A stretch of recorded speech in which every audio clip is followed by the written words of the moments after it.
Hello, adventurers, and welcome back to the Legend of Kelamentura recap series. Today we are recapping session 53, as he recalls back. Yeah, session 53. Next steps, as I called it. So second session of the year. Long may it continue to go as I hope. All right, so we were a bit light on the ground in terms of players for this session. Some had work commitments, some had family and life commitments. Things happen, but that's all well and good. Session still went ahead. So session kicked off, kind of picking up from the end of the last one. Everyone in Bart's beautiful abode. Everyone kind of long rested, up for breakfast, and when they woke up, Bjorn got a message from Wilder saying that their presence was requested in the capital. As soon as they could get, well, kind of at their convenience. So party assembled, and well, before they left Zephyr, they made a trip to the Long Hall and requested an audience with the Council of the Elders. At which point, Ariadnae informed them of her visit from Garun Star Tamer of the Loom Temple, passed upon the scroll and the rod that she had been left, and the message that there was some sort of creature with scales that had made that I was obviously tried to make some sort of incursion into the Astral Sea, hinting at some endgame stuff that I have planned. It's pretty high level, but we'll see how these guys go. Kind of slight spoilers, but I do have these things planned out well in advance, so dropping hints for that. Left it with the elders, and one of the elders, the Master of Tales, Matteo Brandon, made a pretty decent check and actually managed to roll really well, which when he was able to determine the nature of the creature, due to the scales, the size of the scales, and a few other bits and pieces, there was some sort of a great worm. Which, if you don't know what that is, read Fizzbands. They're fun. But yeah, I spoke with the elders, and they said, we'll look into it. If we find anything, we'll let you know. And kind of left with that. And then the party made their way were brought to the teleportation circle in Zephyr, because they needed to travel back to the capital. So brought to the hidden teleportation circle within an old storehouse on the far side of the village, and kind of got access to the fast travel network. Returned to the capital, and then were brought before Wilder, who kind of had a bit of a chat back and forth. And then they were brought down. Well, Wilder says the reason they were called was that there was to be a meeting of the High Council, and that as Knights of the Realm, their presence, while not mandatory, would certainly be advisable. He says, by all means, we'll sit in on that.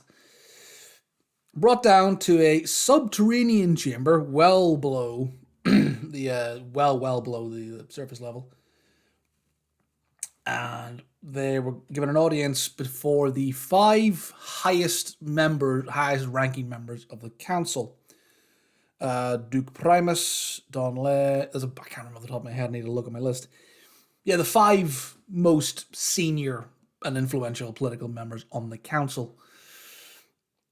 At which point Duchess introduced herself as Duchess Enya Sertan, deciding to embrace her true backstory.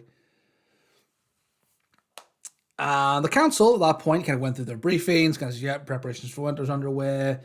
Domestically, things are pretty peaceful. No more stuff about no more disturbance in the capital, and kind of got an overview as to what's going on in the geopolitical climate at home and abroad, which is my method of introducing plot hooks. Going, hey, there's stuff going on here, here, here, and here. Where do you want to go? Talked about stuff in Vesta, which is the southern capital, the major city in the south, port city. The stuff is going on well there, but apparently the Cleansing Hand don't have quite as tight a grip as they would like people to believe. And yeah, there's defiant sightings down there. Stuff going on in Kivik. No, Kivik seems to be pretty quiet at the moment. of course, there's the Copper Dragon the party are looking out for. Name dropped to the Ice Barons, who are a pirate group that seem to prey upon the merchant ships that go between in the northern oceans, kind of between Kivik on like the east point of the continent, Iceborne in the north, Zephyr, and kind of any northern trade that goes in that ocean. So they were name dropped. They were actually an encounter that the party, way back when, on their travels to the dig site in Zephyr on the icebreakers. That was an encounter. They were on the encounter table, but the party rolled a dragon instead of the Ice Barons. And then a bit of a briefing about the Thieves Guild situation with the Avant in Port Mur. That basically they can't make contact with whoever the hell is down there, but things are peaceful for now. And also that under Duath, the subterranean city, there was a zombie. There were basically the party looking for. The entrance has been found, and the entrance appears to be unguarded at the moment. So things are TBD as to that. And then Wilder briefed them on the foreign ongoings. The Republic of Amberino is quiet for now. They've seized assets of Doyle, the Roberta Trading Company. And they're looking for him and reminded the party and all the members that there is a capture or kill warrant out for Jeremiah Doyle. And then also over in the Dynasty, there was reports of increased violence against sailors and citizens by locals. Local hate group, if you will, called the Austere. And the head of the embassy, General Kresha, reported that there had been attempted incursions on the embassy, and they managed to capture a few individuals who were being held imprisoned for trying to breach embassy grounds. And they had revealed that apparently that they'd been under interrogation, that they had received some sort of documentation or plans from this international information broker known as the Eye, which Wilder says we've had dealings with them in the past, but we haven't been stung like this before, so that'll be something we need to rectify.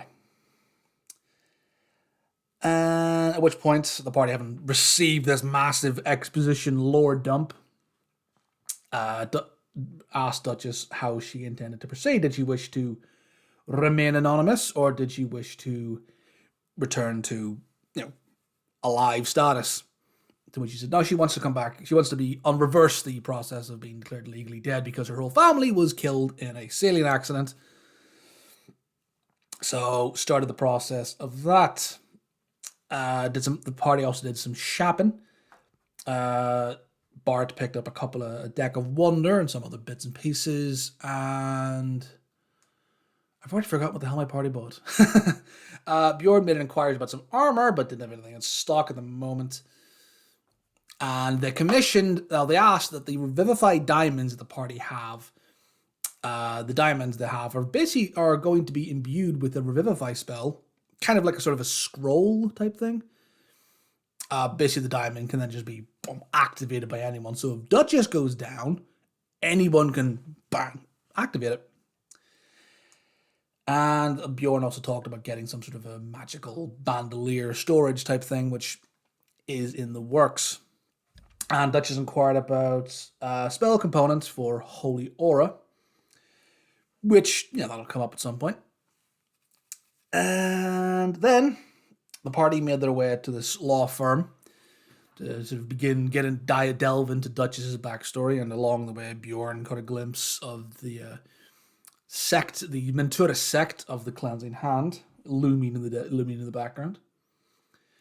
But arriving at the law firm, spoke with the man in charge of the Sertan estate, because once the family was all dead, the Sertans left it in their will that their estate would pass on to the council and they could do with it as they see fit for the benefit of the peoples of Mentura.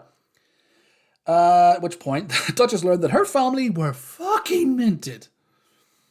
The entire value of the trust was about 2.5 million gold pieces. That's in terms of fixed and liquid assets, property, and the like.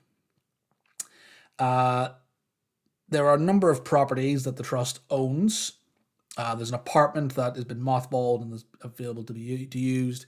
There's several bank accounts that you can access once the deck once she's been legally brought back to life, and other such fun bits and pieces.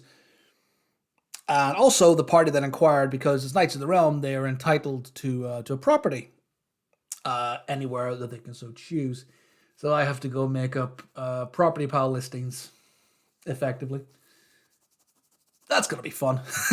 The joys of being a Dungeon Master. So yeah, to go make those up at some point, which I will do before the next session. Yeah, so after that, the party, that Duchess was then decided that she wanted to, the man in charge, one Emmett McCourt, solicitor in charge of the estates, asked Duchess if she would like to go on a tour of one of the properties, which was actually the Sertan family home, which has since been made into an orphanage of sorts, Sertan's home for the lost and lonely. Duchess agreed, and they were brought there, and it was while yes, it's a manor house, it's a very nice house, it's not quite as gaudy or ostentatious. There's wealth, but it's understated. It's like a subtle. It's not like there's not gold and marble and all this ostentatious vulgarity. It's a very, very nice, very big, clearly expensive house, but it doesn't scream opulence. And then brought inside, and the sort of theme kind of continued, and lots of light wood panels and lots of big windows. And the whole grounds and everything else. The grounds and all the rooms are full of just children of varying ages who are going about, living their life as, orphans or whatever else is going on in their backstories. But Duchess took herself off, had a little walk around the house and a bit of a trip down memory lane. And with her own memories of the house, was able to go around and find 3 hidden artifacts in the house, or 3 items. One of which was White Star Ruby. Quite a valuable piece of valuable gemstone. And then that was hidden within a banister. Within her father's old study, she found a very fucking expensive family heirloom and solid gold necklace with many, many gems worth like 7,500 gold pieces, I'd said. Very high fiscal and sentimental value. And in her old study, found a magical tome of understanding. So yeah, got a bunch of magic items. That was kind of it, really. It was more of a sort of a DM-led session of, okay, here's everything you guys can do. Here's setting the scene and building things up. And I think the party have kind of decided that the next step they're going to take is they're going to go down to Duath, the subterranean city. So I need to freshen up my notes on that, which they're there. I just need to go back and refresh my memory, get things fresh and present in my mind. And also get these property listings done and dusted, which, yeah, it's the joys of being a dungeon master. Your party goes, oh yeah, we want to look at the thing, and I have to go make the thing. Why did I decide to homebrew all this? Anyway, yeah, that's it, guys. A bit of a short and sweet recap, because, like I said, it was a sort of more of a dungeon master led session. Next time, we should have a few more party members, and once the party gets their magic items and gets through the Sims building screen for their house, maybe they'll get down to Duath and begin that dungeon crawl. Because that will be a dungeon crawl that, well, we'll see how it goes. That'll delve into a bit of Dinesco's backstory. Well, I said a bit of some things there for Dinesco. Obviously, it ties into former party members with Lorilla. Her visions of this evil creature. And after that, we'll see where the party decide they want to go. Because, like I said, I've dropped a bunch of more plot hooks. They can either go abroad to the dynasty to kind of see what's going on there. But there has been talk of like a beach episode or, a vacation. So maybe the going abroad might tie into like a beach. I don't know. Maybe they'll decide they're going to go on a foreign holiday and then take some time. And then after the holiday, while they're over in the dynasty, Maybe pick up the plot hooks. I don't know. We'll see. But that's kind of where things are at the moment. But yeah, thank you very much for joining me, Adventures, and thanks for keeping up. And I will see you all next time for the next session. Well, we'll see what happens. And here's to the rest of 2024. Thanks, guys. Have a good one.